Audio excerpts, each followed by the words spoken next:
त्यांनी आधीच मला सांगून दिलं होतं की बामणाला दिली जा आणि तिची आशा काय माझ्या घरी यायचं नाही, कारण माझ्या आईकडे पण काहीच नव्हतं. त्याच्यामुळे माझ्या आईने पण म्हटलं, म्हणून मी म्हटलं तुम्हाला जसं करायचं आहे तसं करा, माझ्या मुलीला मी आहे. त्यांनी आपलं सामान उचललं, जे काही त्यांना कपडे लते भांडे लागत होते ते उचलले, आपली धूळ केली आणि ते किर्यानं गेले. मी लॉनमध्येच राहत होती तेव्हा पण. लॉनवाल्या मालकाने म्हटलं, बाई तुला एकटी नाही ठेवू शकत 2 मुली धरून.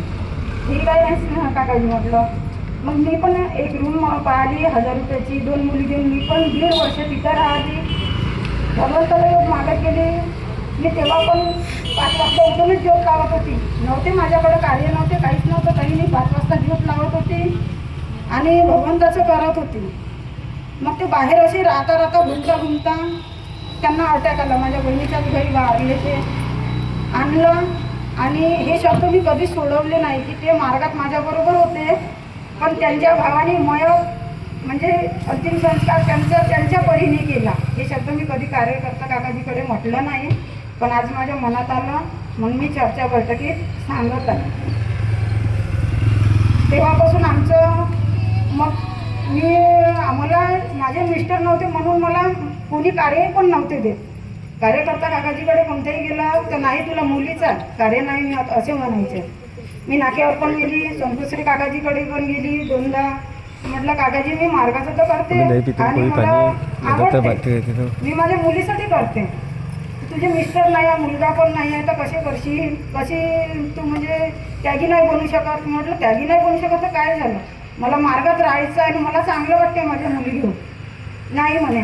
मग मी नाराज झाली, घरी आली. तरी पण मी माझी ज्योत लावत होती माझ्या मुलींना घेऊन. सकाळ संध्याकाळ, सकाळी सुटायची, ज्योत लावायची, करायची.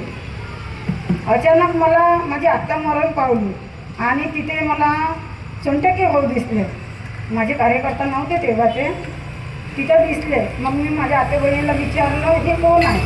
मला तर माहीत होतं की नागपूरचे सोनटक्के काकाजी आहे, पण मी कधी बोलली नव्हती आणि म्हटलं पण नव्हतं, त्याच्यामुळे मी विचारलं नाही. माझ्या आत्या बहिणीला विचारलं, तिने सांगितलं ताई म्हटलं माझी कंडिशन अशी आहे आणि मला कोणी कार्य नाही देत आहे, तर तू विचारून पहा. ते म्हणते ठीक आहे मी विचारतो, तू ये म्हणते. मग तिने भाऊकडे नेलं, विचारलं. भाऊनी सांगितलं तू उद्या घरी ये म्हणे इकडून गेला की आणि देतो म्हणे, कार्य देतो म्हणे. त्यांना सगळी कंडिशन सांगितली. त्यांनी कार्य दुसऱ्या दिवशीपासून दिले. तेव्हा होते मागचे हे सुरू होते 12 वर्षाचा त्याग येतो. त्या त्यागामध्येच मला शेवटल्या याच्यात 8-9-10 दिवसाचे कार्य मिळाले आणि तेव्हापासून माझा परिवार एवढा सुखी आहे, मी एवढी सुखी आहे मुलींना घेऊन की भरपूर सुखी आहे. आणि एक अनुभव आहे बारई दादाकडलाच आहे. बारई दादाकडे मागच्या वेळेस आताच याच महिन्यात हवनाला आली होती. त्या दिवशी सकाळी आम्ही स्वयंपाक केला. तसं तर मी सकाळी स्वयंपाक करून घेते कुठेही जायचं असलं, कारण मला कामाला पण जावं लागते. सकाळी स्वयंपाक केला, भात म्हणला, पोळ्या केल्या आणि मेथीचं आळण केलं. 1 ते 1.5 गिलास पाणी टाकलं होतं आणि माझ्या मुलीला म्हटलं गॅस बंद करून दे, चल वेळ होता. ठीक आहे मम्मी म्हणजे तिने गॅस बंद केली. म्हटलं आली गॅस बंद केली. म्हटलं ती गॅस सुरूच राहिली. ती 6:30 वाजतापासूनची गॅस 10:15 वाजेपर्यंत सुरू राहिली. पण 1 ते 1.5 गिलास पाणी होतं. माझे इतका मोठा चमत्कार मी मार्गात आली तेव्हाचा कधीच नाही पाहिला. 8 वर्ष झाले मी मार्गात आली, पण मी कधी असा चमत्कार नाही पाहिला. पण त्या दिवशी मला वाटलं, मी घरी गेली तिच्यावर पिंचाळली. मी म्हटलं गॅस सुरू केली, एवढं सिलेंडर वाया गेलं, महाग झालं.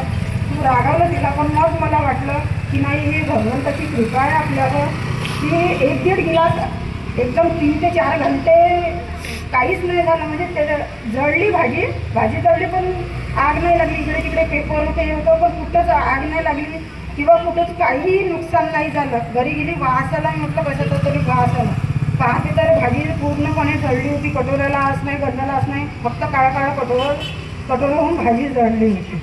हा माझा अनुभव आहे. एवढा अनुभव मी तर कधीच नाही पाहिला, पण यावेळेस पाहिला मला खूप चांगलं वाटलं आणि मला खूप सुख समाधानी आहे या मार्गामध्ये मी. आणि मला भगवंताने असंच ठेवावं आणि आणखी माझा कामधंदा चांगला चालो आणि माझ्या मुली पण चांगल्या शिकून चांगल्या याच्यावर जावं हीच भगवंताला माझी विनंती आहे. आणि मी माझे 2 शब्द इथेच संपवून माझी नमस्कार.